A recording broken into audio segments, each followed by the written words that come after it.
18 months ago, I got involved in the Royal Enfield Riders Club in New Zealand and was appointed Wanganui organiser about 3 months later, because I'd started organising people get together to enjoy the social aspects of owning a Royal Enfield. I had a lot of experience with other clubs over the decades, but Royal Enfield's really special.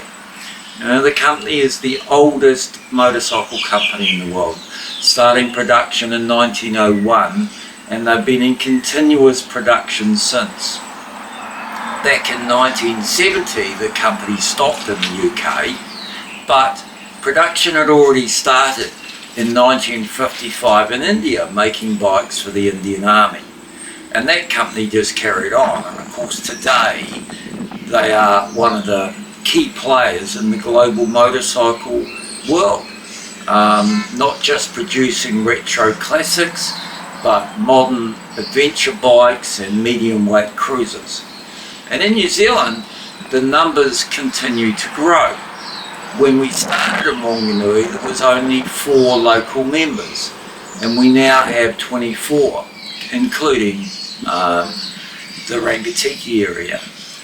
So the idea of the Royal Enfield Day in Wanganui came about a year ago, when I was recovering from some health issues, but I couldn't get out and do any rides around the country or go to rallies.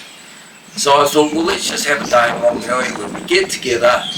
We start out at the old Coleman's showroom that was opened in 1935, and we'll just have a ride up the River Road to Okuni for lunch. And of course it's grown in concept a little bit, and also the participation level has doubled from its initial beginning. One of the key things about the Red Eye Cafe in Guyton Street is that in 1925 the famous Percy Coleman opened a motorbike shop there.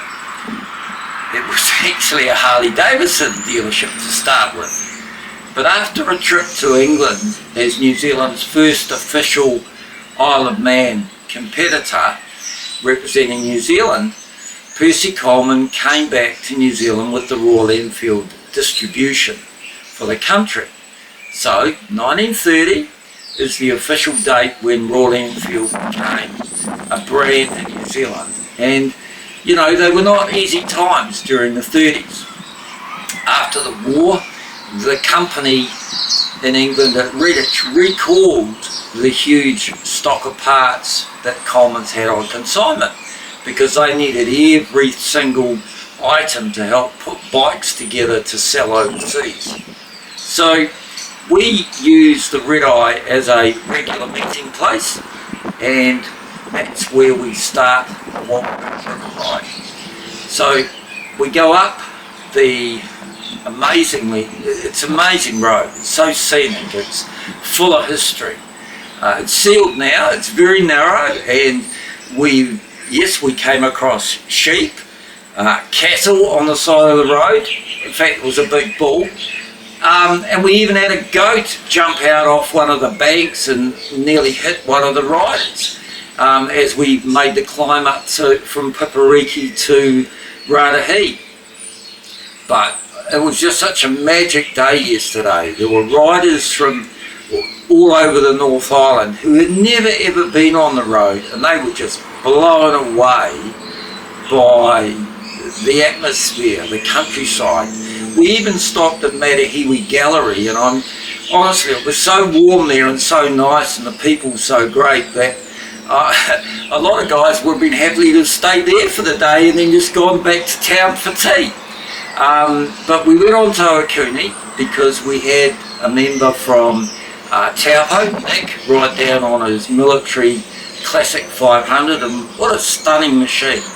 And I guess that's one of the things that captivates so many people today about Royal Enfield, is that they are a great looking machine, but they have all the modern features.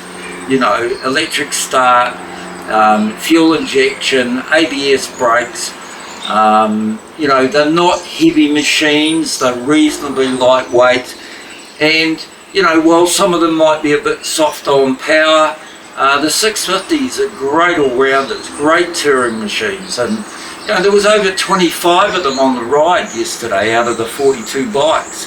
So we had an absolutely real blast. I mean, Okuni, I had sandflies bouncing around on my hand while I was trying to have lunch. It was that warm up there.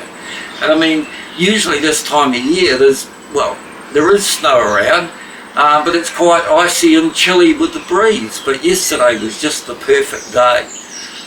People had a great ride back down the Paraparas, which, you know, when you combine the River Road and the Paraparas, it's got to be one of the top 10 motorcycle rides in New Zealand as a loop ride. We headed back down to St Hill Street, and we parked all the machines up on, you know, had some judging for some certificates for some of the riders, and the furthest travelled rider was Neil from our area organiser from Rotorua, and he'd ridden 342k the previous day on his 650 Interceptor. So yeah, we had some prize giving, and then just under 20 of us gathered for dinner that evening at the Brick House, and it was just, I guess for me, it's not just the machines, but it's the special people that ride Royal Enfields that come from all walks of life. You know, we've got retired guys like myself, and we've got senior people who are, well, in their 70s. I think there was someone that was nearly 80 on the ride yesterday, and he was certainly not mucking around. Many of the 650s couldn't catch him. Oh, actually, I'm not supposed to talk about that. Yeah, we had a great time, and I guess, you know, as you get into your latter years, you have to think about your health and the fact that you can't ride forever. So you might as well get out there and do as much of it while you've got your fitness and health. What was also great about this brand is it's bringing a lot of young people and new people to motorcycling, and returning riders, both male and female. You know, there were 4 women on the ride yesterday out of the 42 riders, and they were having a blast. So yeah, just go out and buy a Royal Enfield and come join us.